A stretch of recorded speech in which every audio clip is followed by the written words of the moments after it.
Hoy, patulog na kayong dalawa. Tatlo, ma! Tatlo, patulog na kayong tatlo. Maaga pa tayo bukas. Hindi ko talaga kayo isasama sa SM pag nakita ko yung nagsiselfone pa dyan, ha? Sige na, matulog na.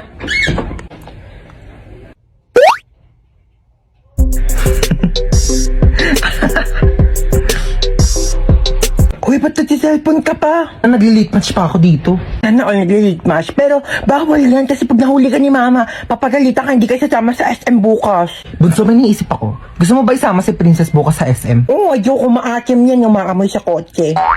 Gagawa ko ng paraan. Ang ingay doon sa taas, Parang di pa natutulog itong mga batang to. Lagot talaga to sa akin. Bakit na si mama naririnig ko na yung paa niya? Princess! Ay, bakit? Bakit? Princess, pahawak ka ng cellphone ko saglit. Sige, hawakan ko. Sabi ko matulog na, Di ba sabi ko matulog na? Princess, ba't nagsa-cellphone ka pa? Pinahawak lang to sa akin. Di ba sabi ko pag nahuli ko kayo nagsa-cellphone, di ko na kayo sasama sa SM? Amin ang cellphone na yan. Nag-late match ka? Oo, ma, nag-late match ako. Ay, mga memories ko talaga dati sa late match. Sumama ka sa akin, Princess, tara. Let's go! Magja-Jollibee tayo, 24 hours naman yun eh. Ikaw lang wag mo sabihin sa mga kapatid mo kasi tulog na yung mga yan. Ha? Gising pa kami, ma! Gising pa kami! Di pa kayo tulog dalawa? Hindi kayo sasama sa SM bukas. Tara na, Princess. Buti nga sa inyong dalawa.